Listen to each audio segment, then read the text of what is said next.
Right now, quietly and without any warning on your phone, one of the most important moments in the financial world is unfolding. And most people, even people who think they understand money, are completely missing it. Not because they aren't smart, not because they don't care, but because nobody told them what to look for. If you are interested in money, finance, or changing your financial future, like this video and subscribe right now, because what you are about to learn can change the way you see money forever. Here's the thing about gold. Most people think they understand it. They see the price go up, they see the news call it a safe haven, they nod along, and then they go back to whatever they were doing. They treat gold like background noise, like something their grandparents cared about. And that is exactly the thinking that has cost ordinary people enormous amounts of wealth, over and over again, throughout history. Because gold does not move randomly, it follows patterns, it breathes in cycles. And right now it is doing something that has only happened a handful of times in the last 2 decades. Something that professional traders have been quietly watching, waiting for, and preparing for. Something that most regular investors will only understand after it is already over. This is one of those rare moments, and I need you to understand why. But before we get into what is actually happening right now, I need to tell you about a man named David. David is not a billionaire. He is not a hedge fund manager. He is a 43-year-old logistics supervisor from the Midlands in England. He works hard, he saves a little each month, and for most of his adult life, he did everything he was told to do. He put his money in a savings account. He trusted that the system would take care of him. And for a long time, he felt okay about that. Not great, but okay. Then something happened that shook everything he believed about money. And when I tell you what that was, I think it is going to shake you too. David started noticing around 2022 that everything was getting more expensive. His grocery bill was up, his rent went up, his utility bills went up, but when he looked at his savings account, the number was barely moving. He was working harder than ever, saving dutifully every single month, and yet he was falling behind. Not dramatically, not all at once, but slowly, quietly, relentlessly, like water wearing away rock. He did not realize it yet, but he was experiencing something that millions of people around the world are experiencing right now: the slow, invisible destruction of purchasing power. And that invisible destruction is the reason gold exists. That is the reason gold has been valuable for 5,000 years. And that is the reason what is happening in the gold market right now matters so much to people like David, people like you. But here's the uncomfortable truth most financial channels will never say out loud.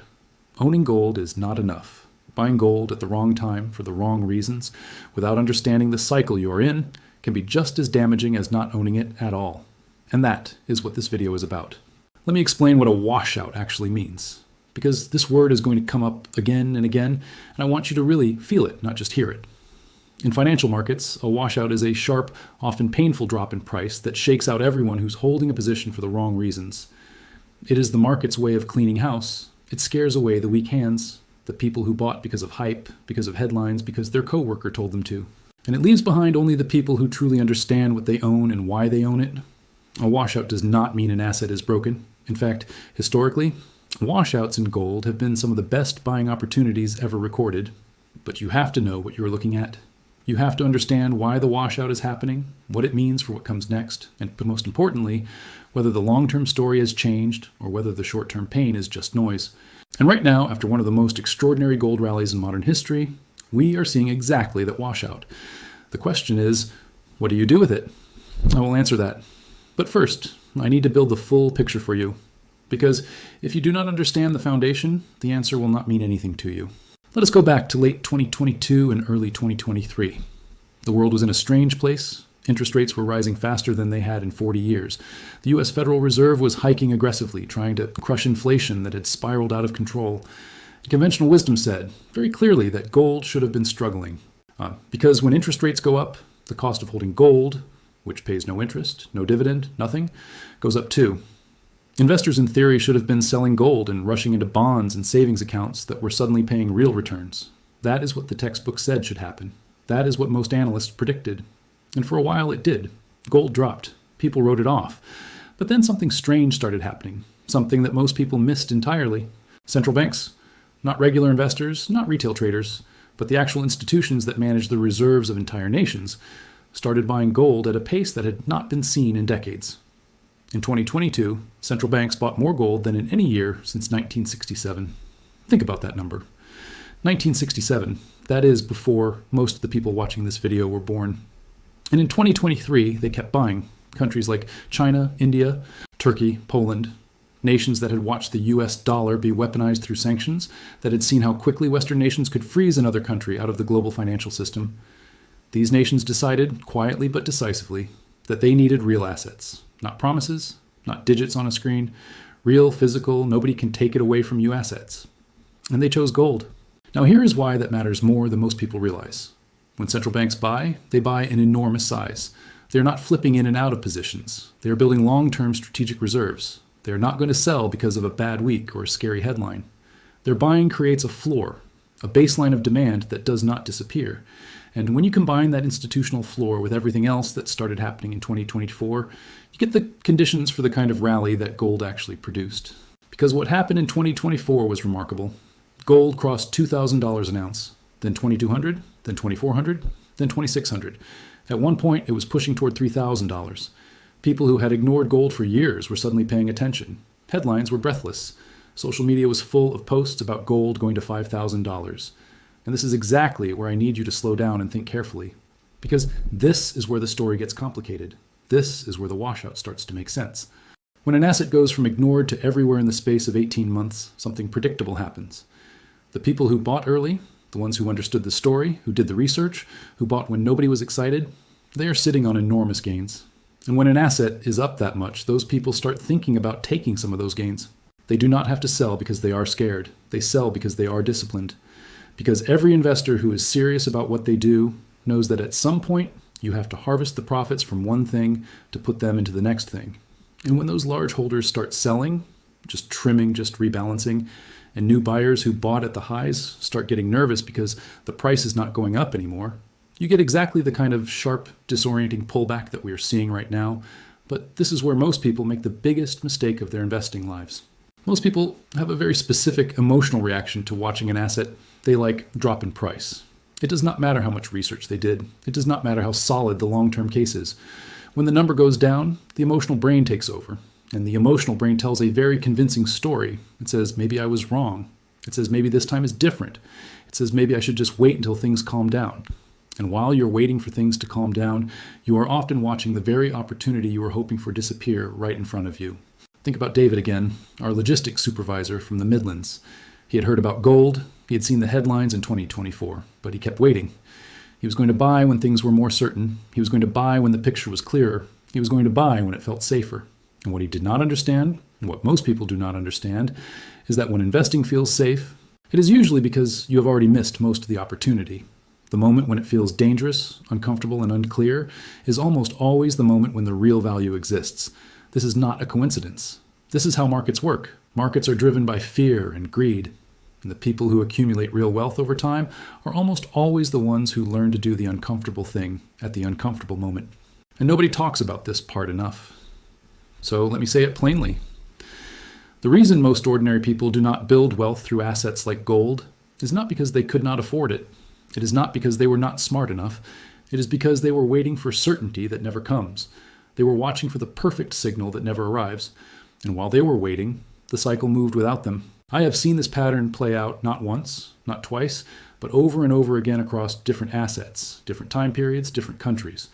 The story is always the same. Regular people wait for safety. Serious investors prepare for opportunity. And the gap between those two approaches, compounded over years, is the gap between financial struggle and financial freedom. Now, let us talk about what is actually driving this current washout, because the reasons matter. Understanding them is the difference between panic and perspective. The first thing driving the current pressure on gold is the US dollar. When the dollar strengthens, when it goes up relative to other currencies, gold tends to come under pressure. This is because gold is priced in dollars. When the dollar is strong, gold becomes more expensive for buyers using other currencies, which reduces some of the global demand. This is a technical relationship. It does not change the long-term story. It does not mean the reasons people own gold have disappeared. It just creates short-term selling pressure. The second pressure point is interest rates. Even though the Federal Reserve started cutting rates in late 2024, the pace of those cuts has been slower than markets expected. When rates stay higher for longer, the theoretical cost of holding gold, again, an asset that pays you nothing while you hold it, feels higher. Some investors decide to park their money in bonds or money market funds that are still paying decent returns. Again, this is a short-term calculation, not a long-term truth. It is a rotation, not an exodus. The third factor, and this is the one most people completely overlook, is positioning. In the futures market, where professional traders make bets on where gold is going, positioning had become extremely stretched to the upside. Everyone was crowded into the same trade. And when everyone is positioned the same way, even a small reason to sell can become a cascade. Because when one big player starts reducing their position, it triggers margin calls and stop losses for other players, which triggers more selling, which triggers more stops, and suddenly a modest pullback becomes a sharp washout. This is not a story about gold being broken. This is a story about the market digesting its own enthusiasm. It is healthy. It is necessary. And historically, it has been the setup for the next major leg higher. But here's what I want you to hold on to. The things that created the bull case for gold in the first place have not changed. Not one of them. The central banks are still buying. Global debt levels are still at historic highs. The geopolitical fragmentation of the world economy, countries building separate trade and financial systems, moving away from dollar dependence, is still accelerating. The structural demand from India and China, two nations with more than 2 billion people combined who have a centuries-deep cultural relationship with gold, is still growing. And the long-term reality of inflation, not the temporary spikes that get headlines, but the slow, steady erosion of purchasing power that David from the Midlands was feeling in his bones, has not gone away. These forces do not disappear because gold had a rough month. They do not reverse because a few traders decided to take profits. This is where everything changes, because now you have to ask yourself a very specific question. Not, is gold going up or down this week? That is the wrong question. The right question is, in a world of rising debt, geopolitical tension, weakening currencies, and structural inflation, do you want to hold real assets or paper promises? Do you want to own something that has maintained purchasing power for 5,000 years? Or do you want to keep trusting a system that is printing money faster than any generation in history has ever seen? Now, I'm not here to tell you to put all of your money into gold. That would be irresponsible, and it is not what serious investors do. But I want you to understand something about how wealth actually works. The people who build and protect wealth across generations almost always include real assets in their strategy. They do not just hold cash that inflates away. They do not just hold stocks in a single market. They hold things that have intrinsic value, things that cannot be printed, cannot be digitally created, cannot be manufactured out of thin air by a government under pressure. Gold has been that thing for longer than any country alive today has existed. And there is another layer to this story that most people never even get to. Let me tell you about it now. There's a concept in economics called currency debasement. It sounds technical, but it is actually very simple. When a government spends more money than it collects in taxes, which almost every major government in the world is doing right now at scale, it has to borrow the difference. And when it borrows so much that the markets start to doubt its ability to pay back that debt, it has one final tool available. It can print money, it can create new currency, and when you create new currency, every existing unit of that currency becomes worth slightly less. Your savings, priced in that currency, quietly lose value. Not dramatically, not overnight, but slowly, steadily, over years and decades. This is the hidden tax on savings that nobody votes for and nobody explains to you. It is happening right now in almost every major economy on the planet. This is what David from the Midlands was feeling without knowing it had a name. This is why his savings account was not keeping up, not because he was doing something wrong, because the rules of the game had changed and nobody had told him. His money was literally being eroded by forces he could not see and did not understand.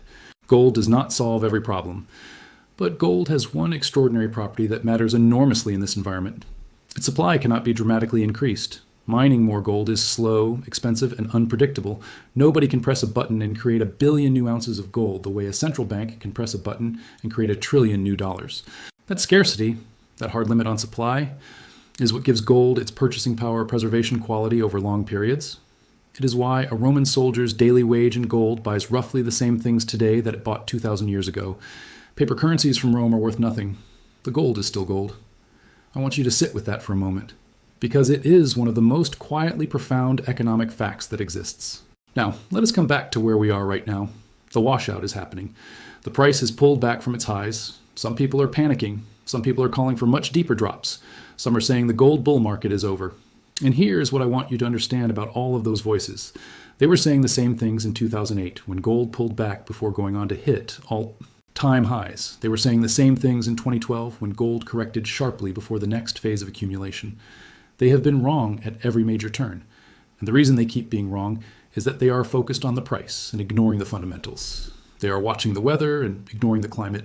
Most people never realize this part, that the most dangerous thing in investing is not a falling price. The most dangerous thing is a story that has fundamentally changed. If the reasons you own something are no longer true, then falling prices are a warning you should heed. But if the reasons you own something are still intact, if the fundamental case is still solid, then falling prices are often a gift. And in this case, the fundamental case for gold is not just intact, it is strengthened. Every quarter of rising debt adds to it, every geopolitical shock adds to it, every central bank purchase adds to it. The washout is not the story ending. The washout is the story resetting. It is the market creating the next entry point for the people who are paying attention. This is the part where I want to be very honest with you about something. I do not know exactly where gold goes in the next 3 months. Nobody does. Anyone who tells you they know precisely where any asset is going in the short term is either lying to you or lying to themselves. Short-term markets are noisy, emotional, and unpredictable. But longer-term trends, driven by real structural forces, those are readable. Those are where the serious money is made, not by timing the perfect hour or the perfect day, but by understanding the direction, positioning yourself accordingly, and having the patience and conviction to hold through the inevitable discomfort. David, by the way, eventually had a conversation that changed everything for him.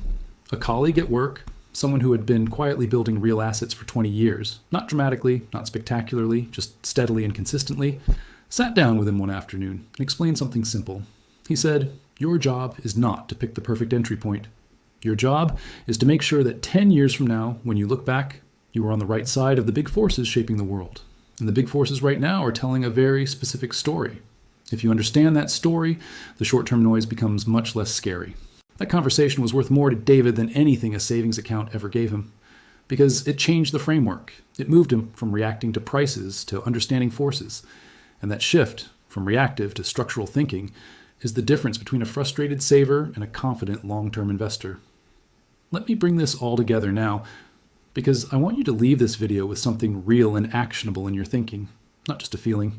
Gold just went through a significant washout after one of the strongest bull runs in recent memory. The reasons for that washout are technical and cyclical, profit-taking, dollar strength, positioning, not fundamental. The structural forces that drove gold higher in the first place are still very much in place. Central bank buying, currency debasement, geopolitical realignment, rising debt levels, and structural inflation are not going away. They are, in fact, getting stronger. The pullback has reset sentiment and positioning from dangerously extended back toward a healthier baseline.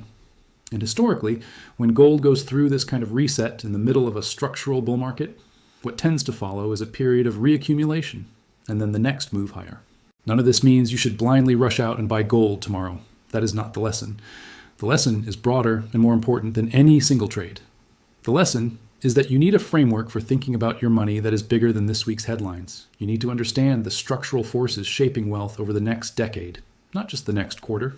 You need to develop the emotional discipline to do the right thing at the uncomfortable moment, because the comfortable moments almost always come too late. And here is the final truth I want to leave you with. The greatest financial regrets people have are almost never about the risks they took. They are about the moments they were standing on the edge of an opportunity. They could see it clearly. They understood it in their gut. And they waited. They waited for certainty that never came. They waited until the price was higher and everyone around them was buying, at which point the real opportunity had already moved on. The gold washout happening right now is one of those edge moments. Whether you take action or not is entirely your decision. I'm not here to make it for you, but I am here to make sure you understand exactly what is happening and exactly what it means. Because the biggest financial mistakes are not made in ignorance, they are made in clarity. When people know what they should be doing and choose comfort over courage instead. The world is changing faster than most people realize. The financial rules that worked for the generation before you are being rewritten right now. The currency system that your parents trusted is under more strain than at any point in your lifetime. The window to position yourself on the right side of these forces is not infinite. And the best time to prepare is always before the moment everyone else understands what is happening. That moment might be closer than you think. If you learned something new today, make sure to subscribe to Money Insights and like this video. More powerful financial truths are coming next.